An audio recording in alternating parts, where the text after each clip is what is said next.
here's another thing that Bill Gates will never experience again, because he's too wealthy, he's insulated. 6 Fridays ago, when I tell you what happened, you'll be like, oh yeah, I'd commemorate that every Friday. I found a $20 bill in an old coat. A 20. A 20. Made my weekend. My plans changed.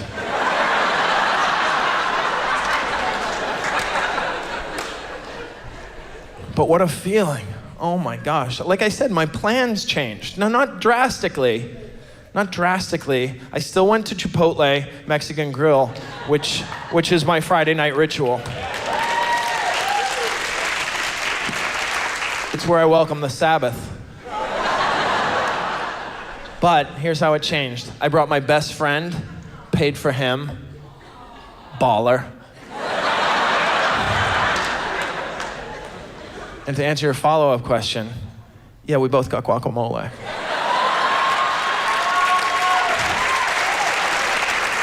Unprecedented. Unprecedented. I never get the guacamole. I've ordered it, but then when she says guacamole is $2 extra, I immediately start backtracking. I'm like, yeah, you're right. I was being impetuous. I don't know what I was thinking. I got caught up in the moment. There's no reason for me to get I'll just, thank you. Thank you very much. You're absolutely right. Can we never mention this again? And then she says, mention what? And we share a laugh. There's also part of you that thinks, what am I wearing that she thinks I can't cover the guac? What kind of vibe am I giving off? She doesn't mean to be condescending, but isn't it implicitly condescending for somebody to look at you and decide that $2 might be a deal breaker?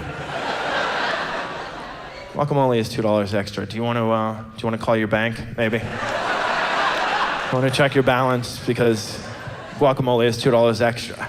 By law, by Mexican food law, they have to tell you that guacamole is $2 extra. It's part of the Condiment Surcharge Disclosure Act of 2007,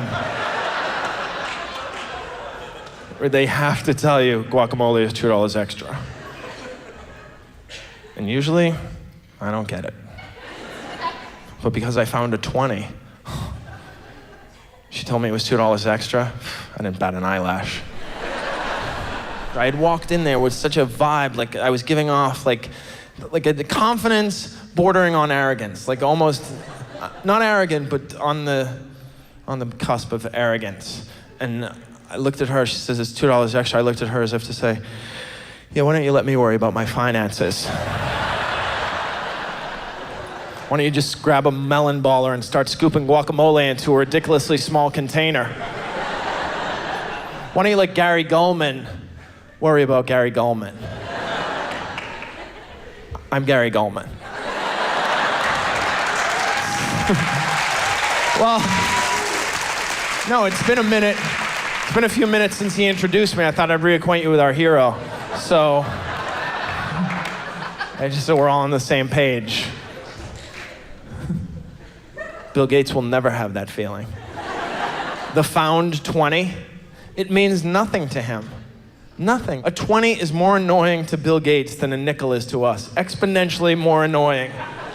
And how annoying is a nickel to us? It is, I hate them. I hate them because they're quarter impersonators.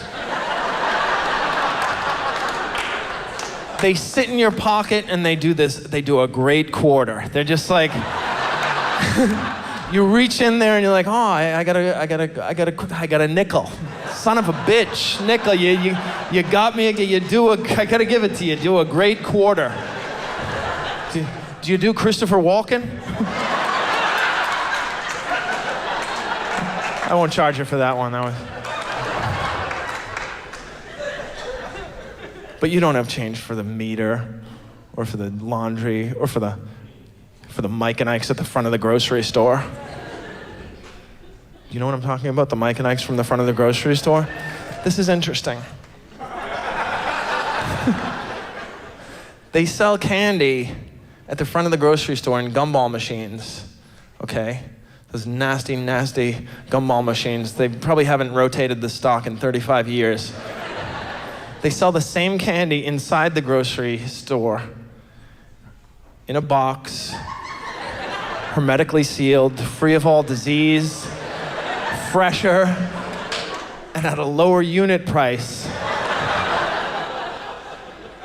than the candy at the front of the store. But schmuck that I am, if I have a quarter and they have candy out there, I'm like, no, forget about you, freshness. I want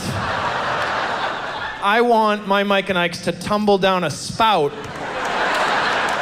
a disgusting, filthy spout that a dozen 6-year-olds have shoved their measles-covered hands, their hepatitis C encrusted fingernails, trying to scrape free Mikes and or Ikes off the side.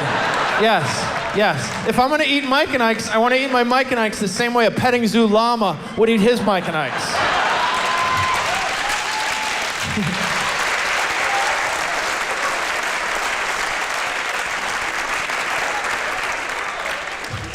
All right.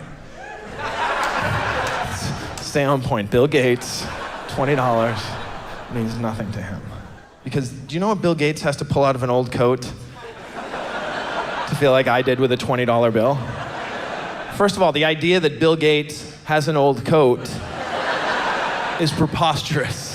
This man doesn't have an old... If he has an old coat, it's the coat Abe Lincoln was shot in. And he wears it as a bathrobe. He wears it as a bathrobe. No underwear, by the way, no underwear. No, he lets his billionaire balls swing willy-nilly beneath the death cloak of the great emancipator. That's your 1%. That's your 1%. All right, this is what Bill Gates has to find in an old coat to feel like I did with a $20 bill. Here comes the ratio. All right, $20 is to my net worth. Let's use the median net worth for a man my age in this country, which is $100,000, and seems high. All right, $20 is to $100,000, as X is to 59 billion. Cross multiply and solve for X. He has to reach in and pull out, I kid you not, a $12 million bill.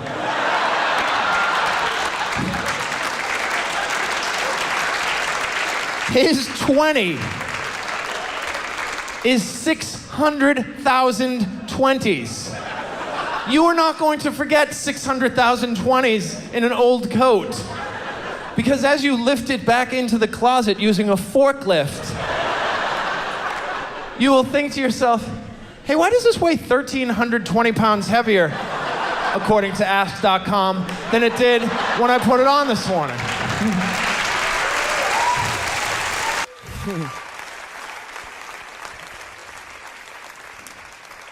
But the thing I hate the most about the grapefruit is that it ruins a fruit salad. And I love a fruit salad, especially when it's served in a watermelon shaped like a bowl with a handle on the top. Oh my God. But the grapefruit ruins fruit salads. Its evil nectar seeps into all the good fruits and destroys it. Its philosophy seems to be, I'm bitter, now everybody's bitter. And I hate that. It ruins everything. You go in after a peach, grapefruit. Try a pear, I got to you too, pear. God damn you, grapefruit, damn you, straight to Hades. There's only one fruit that the grapefruit cannot destroy, won't destroy. The grape. Another reason to love the grape, because the grape had the courage, the guts, the balls, if I may, to say to grapefruit, hey, stay the hell back. I've got a reputation to uphold, okay? I'm the grape. I'm doing very well for myself, and you're not going to screw it up for me, okay? I'm in everything. I'm in jelly, I'm in jam, I'm in juice, I'm in soda, I'm in gum, I'm in wine. Even when I'm dead, I'm a raisin. Yeah, I don't go rotten, I go raisin. How's that? How good is a raisin? A raisin is so good it makes bran palatable. That's how good a raisin is. No other fruit can pull off that feat. Cherry bran? No, thank you. Raisin bran? 2 scoops, please. I love the raisin. And I love grapes. Some people put grapes in Jell-O, and that just ruins a good grape. Don't do that. Jell-O is... How do the Jell-O people even stay in business? Honestly, are there that many people recovering from surgery that they can still sell Jell-O? Honestly, have you ever been craving Jell-O, dying for some Jell-O, had a hankering for a hunk of Jell-O, said to your best friend, you know what I could go for? And they scream, Jell-O?